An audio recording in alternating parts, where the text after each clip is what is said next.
శ్రీ గురుభ్యో నమ. శ్రీమాత్రే నమ. ఓం నమ శివాయ. హర హర మహాదేవ శంభో శంకర. 18వ రోజు పారాయణము. వ్యాఖ్యాత మీ రాధమ్మ. పంచమాధ్యాయము. నారదుడు చెప్పినదంతా విన్న పృథువు, ఓ దేవర్షి, కార్తీక మాసపు గొప్పతనము వివరించి నన్ను ధన్యుణ్ణి చేశావు. అదేవిధంగా స్నానాది విధులని, ఉద్యాపనా విధిని కూడా యథావిధిగా తెలియచేయవలసిందిగా కోరారు. అంతటా నలువచూలి ఇలా చెప్పసాగాడు. కార్తీక వ్రత విధి విధానములు. శౌచం. అస్మిన్యస్య తు మానస్య యా శుద్ధైకాదశీ భవేత్ కార్తీకస్య వ్రతారంభం తస్యాం కుర్యాదతంద్రితః. మహారాజా, ఈ కార్తీక వ్రతాన్ని ఆశ్వీయుజ శుద్ధ ఏకాదశి నాడే ప్రారంభించాలి. ముఖమార్జనం చేయని వారికి మంత్రాలు పట్టివ్వవు. కాబట్టి ముఖమును, జిహ్వను ఎప్పుడు శుభ్రముగా ఉంచుకోవాలి. మంత్రం. ఆయుర్బలం యశోవర్చః ప్రజాః పశువసూని చ బ్రహ్మ ప్రజ్ఞాం చ మేధాం చ త్వన్నో దేహి వనస్పతే అనే మంత్రం పఠిస్తూ దంతావధానం చేసుకోవాలి. క్షయతిథులలోనూ, ఉపవాస దినాలలోనూ, పాడ్యమి అమావాస్య, నవమి, పక్ష, సప్తమి, సూర్యచంద్ర గ్రహణాలు, ఈ వేళల్లో దంతావధానం చేయకూడదు. ముళ్ళ చెట్లు, ప్రత్తి, వావి, మోదుగ, మర్రి, ఆముదం, ఈ చెట్ల యొక్క పుల్లలతో దంతావధానం చేసుకోకూడదు. దంతావధానం తరువాత భక్తి, నిర్మల బుద్ధి కలవారై గంధ పుష్ప తాంబూలాలను గ్రహించి శివాలయానికి గాని, విష్ణాలయానికి గాని వెళ్ళి అక్కడి దేవతలకు ఆర్ఘ్యపాద్యాది ఉపచారాలను ఆచరించి స్తోత్ర నమస్కారాలని సమర్పించి నృత్య, గీతి, వాద్యాది సేవలను చేయాలి. దేవాలయాలలోని గాయకులు, వర్తకులు, తాళ మృదంగాది వాద్య విశేష విద్వాంసులు, వీరందరికని విష్ణుస్వరూపులుగా భావించి పుష్ప తాంబూలాలతో అర్చించాలి. కృతయుగంలో యజ్ఞం, ద్వాపరయుగంలో దానం భగవత్ప్రీతకురాలు కాగా, ఈ కలియుగంలో భక్తియుతమైనది సంకీర్తనం ఒక్కటే. అనగా కృతయుగంలో యజ్ఞం చేస్తే గొప్ప, ద్వాపరయుగంలో దానం చేస్తే గొప్ప, మరి మన కలియుగంలో భక్తియుతమైన సంకీర్తనం ఒక్కటే చాలట.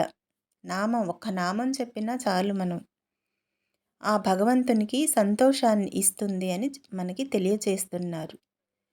హరిహర, దుర్గా, గణేశ, సూర్యారాధనలను ఉపయోగించకూడని పువ్వులేమిటంటే, ఓ రాజా, దిరిసెన, ఉమ్మెత్త, గిరిమల్లి, మల్లి, బూరుగ, జిల్లేడు, కొండగోగు, వీటి పుష్పాలు గాని, తెల్లటి అక్షతలు గాని విష్ణువుని పూజించుటకు పనికిరావు. అదేవిధంగా జపాకుసుమాలు, మొల్ల పుష్పాలు, దిరిసెన పువ్వులు, బండి గురివింద, మాలతీ పుష్పాలు ఇవి ఈశ్వరుడిని పూజించేందుకు తగవు.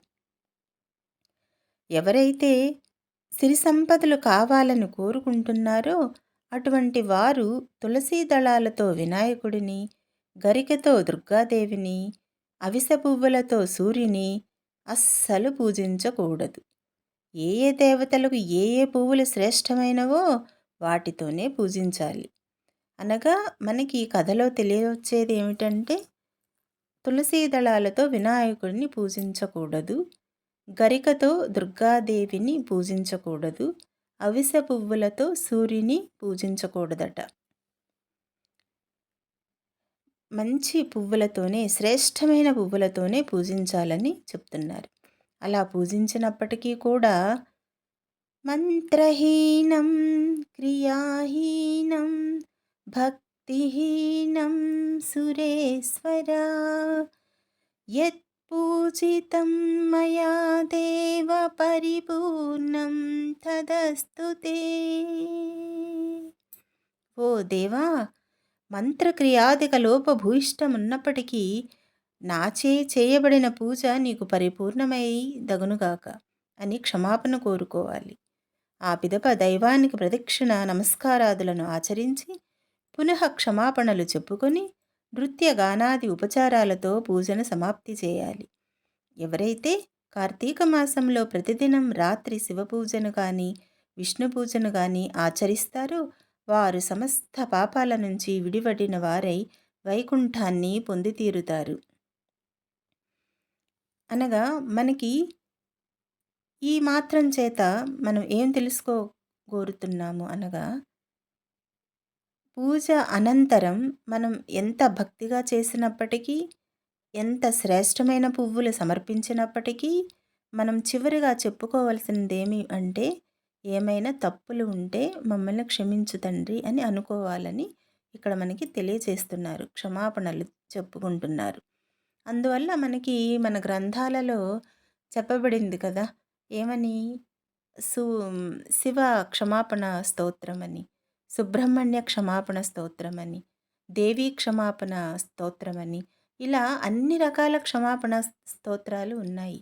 తెలిసి తెలియక మనం ఎన్నో తప్పులు చేస్తూ ఉంటాం. మానవ మాత్రులం కదండి, ఎన్నో చేస్తూ ఉంటాం. అవన్నీ కూడా మమ్మల్ని ఆ పాప నుంచి రక్షించండి తండ్రి అని మనం కోరుకోవాలని ఈ కథ ద్వారా మనకి తెలియచెప్తున్నారు. అలా చేసిన వారు, అలా క్షమాపణ కోరుకున్నవారు వైకుంఠాన్ని పొంది తీరుతారు. పంచమోధ్యాయ సమాప్త అనగా 5వ అధ్యాయము సమాప్తము. తదుపరి 6ాధ్యాయము. నారదుడు ఇలా చెబుతున్నారు: రాజా, మరింత వివరంగా చెబుతాను విను. వ్రతస్థుడు మరో 2 ఘడియలలో తెల్లవారుతుందనగా నిద్రలేచి శుచి అయి నువ్వులు, దర్భలు, అక్షతలు, పువ్వులు, గంధము తీసుకొని నది వద్దకు వెళ్ళాలి. చెరువులలో కానీ, దైవ నిర్మిత జలాశయాలలో కానీ, నదులలో కానీ, సాగర సంగమాలలో కానీ స్నానం చేస్తే ఒకదానికంటే ఒకటి 10 రెట్ల పుణ్యాన్ని ఇస్తుంది. ఏ పుణ్యతీర్థంలో స్నానం చేసినా అంతకు 10 రెట్లు ఫలం కలుగుతుంది. ముందుగా విష్ణువును స్మరించి స్నాన సంకల్పం చేసి దేవతలకు ఆర్ఘ్యాలనివ్వాలి. అందువల్లనే ఈ కార్తీక మాసంలో మనం ఎప్పుడు స్నానం ఆచరించినా కూడా ఓం దామోదరాయ నమః అని మనం ప్రార్థించుకుంటూ స్నానం చేయాలి అని మనకి వేదాల ద్వారా, ఋషుల ద్వారా మనకి తెలియవచ్చింది. ఎందువల్లనంటే నీటిలో వేదశక్తి ఉంటుంది ఈ కార్తీక మాసంలో. నిన్న కథ ద్వారా మనం ఒక్కసారి పునశ్చరణ చేసుకున్నట్లయితే ఆ వేదాలు ఆ రాక్షసుడి నుంచి రక్షించుకోవడానికి సముద్రంలో వెళ్ళి దాక్కుంటాయి కదా. అందువల్ల ఈ కార్తీక మాసంలో నీటిలో వేదశక్తి ఉంటుంది, దైవశక్తి ఉంటుంది. అందువల్ల మనం ఈ కార్తీక మాసం ఓం దామోదరాయ నమః అనుకుంటూ మనం స్నానం చేయాలని మన యొక్క పెద్దలు తెలియచెప్పి ఉన్నారు. ఇక చివరికి మనం ఆర్ఘ్య మంత్రానికి వస్తే, ఈ మంత్రాలు మనం చేసినా చెయ్యకపోయినా కనీసం ఋషులు మనకు ఇటువంటి మంత్రాలని మనకి ఇచ్చారు. ఇన్ని శక్తివంతమైనటువంటి మంత్రాలు మనకి మన యొక్క చరిత్రలో, మన హిందూ చరిత్రలో ఉన్నాయి అని మనం తెలుసుకోవటానికి గాను ఉన్నది ఉన్నట్లుగా యథాతథంగా చదవటం జరుగుతూ ఉన్నది. అందువల్ల ఈ మంత్రాలు మనం ఉచ్చరించినా ఉచ్చరించకపోయినా కూడా కనీసం తెలుసుకోవటం ద్వారా, యథాతథంగా తెలుసుకోవటం ద్వారా మనం అనంత పుణ్యానికి నోచుకొని ఉన్నామని తెలియచేయటానికి ఎంతో సంతోషిస్తున్నాము. ఈ ఆర్ఘ్యమంత్రం ఏమంటే, నమః కమలనాభాయ నమస్తే జలసాయినే నమస్తేస్తు హృషీకేశ గృహాణార్ఘ్యం నమోస్తుతే. ఉపరి విధంగా ఆర్ఘ్యాదులనిచ్చి దైవధ్యాన నమస్కారాదులను చేసి, ఓ దామోదరా, ఈ జలమందు స్నానము చేయుటకు ప్రయత్నించుచున్నాను. నీ అనుగ్రహం వలన నా పాపములన్నీ నశించిపోవునుగాక. హే రాధారమణ, విష్ణు కార్తీక వ్రతం స్నానం చేయుచున్న నేను నా అర్ఘ్యాన్ని స్వీకరించుచుందువుగాక అని ప్రార్థించుకుంటూ చేయాలట. ఆ తరువాత మనం ప్రార్థన తర్వాత స్నాన విధి అనేది కూడా ఒకటి మనకి అందచేసినారు. అదేమిటంటే స్నాన విధి ఏమనగా, ఇలా వ్రతస్థుడు గంగా, విష్ణు, శివ, సూర్యుల్ని స్మరించి బొడ్డు లోతు వరకు నీటిలో దిగి యథావిధిగా స్నానం చేయాలి. గృహస్థులు ఉసిరిక పప్పు, నువ్వుల చూర్ణంతోనూ, యతులు తులసి యొక్క మొదలి మన్నుతోనూ స్నానం చేయాలి. విధియ, సప్తమి, దశమి, త్రయోదశి, అమావాస్య ఈ 6 తిథులలోనూ నువ్వులతోనూ ఉసిరి పండ్లతోనూ స్నానం చేయకూడదు. ముందుగా శరీర శుద్ధికి స్నానం చేసి ఆ తరువాతనే మంత్రస్నానం చేయాలి. స్త్రీలు, శూద్రులు పురాణోక్త మంత్రాలతోనే స్నానం చేయాలి. భక్తి గమ్యుడై ఎవరు దేవకార్యార్థం త్రిమూర్త్యాత్మకుడయ్యాడో సర్వ పాపహరుడైన ఆ విష్ణువు అన్ని స్నానముచే పవిత్రుణ్ణి చేయుగాక. విష్ణువాజ్ఞాపరులైన ఇంద్రాది సమస్త దేవతలను నన్ను పవిత్రుని చేయుదురుగాక. రహో యజ్ఞ మంత్రబీజ సంయుతాలైన వేదాలు వశిష్ఠ కశ్యపాది మునివరిష్ఠుల నన్ను పవిత్రునిగా చేయుదురుగాక.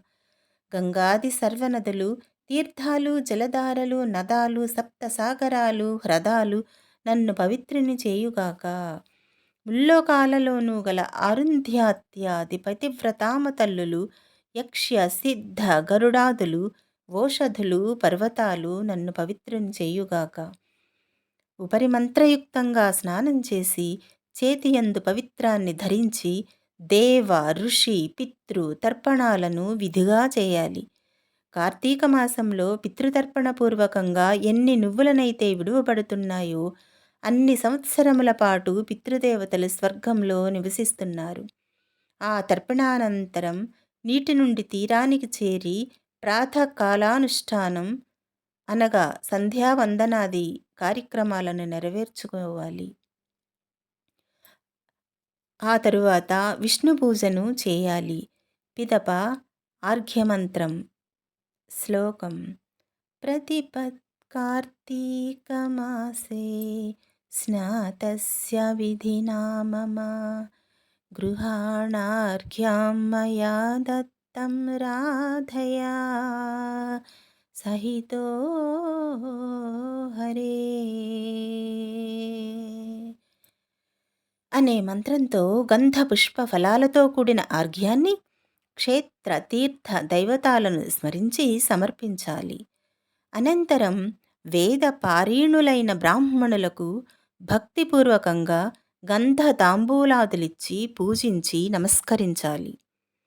అలా పూజించేప్పుడు తీర్థాని దక్షిణే పాదే వేదాస్తన్ముఖమాశ్రితా సర్వాంగేష్వాశ్రితా దేవాః పూజితోసి మదర్చయా.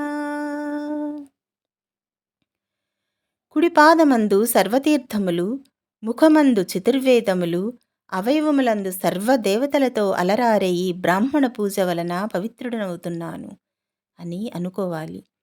అటు మీదట వ్రతస్థుడు హరిప్రియమైన తులసికి ప్రదక్షిణమాచరించి దేవతలచే నిర్మించబడి మునులచే పూజింపబడిన విష్ణు ప్రేయసివగు ఓ తులసి, నీకు చేస్తున్న నమస్కారము నా పాపాలను నాశనము చేయుగాక అనుకుని నమస్కరించుకోవాలి. తదుపరి స్థిరబుద్ధి గలవాడై హరికథ, పురాణ శ్రవణాదులలో పాల్గొవాలి. ఇప్పుడు నేను చెప్పినది చెప్పినట్లుగా ఏ భక్తులైతే ఆచరిస్తారో వారు తప్పనిసరిగా దైవ సాలోక్యాన్ని పొందుతారు. సమస్త రోగహారకము, పాపమారకము, సద్బుద్ధిదాయకము, పుత్రపౌత్ర ధనప్రదము, ముక్తికారకము, విష్ణు ప్రీతికరము అయిన కార్తీక వ్రతాన్ని మించినది కలియుగంలో మరొకటి లేదు. 5, 6 అధ్యాయములు 18వ అనగా బహుళ తదియ నాటి పారాయణము సమాప్తము. ఓం నమ శివాయ. హర హర మహాదేవ శంభో శంకర.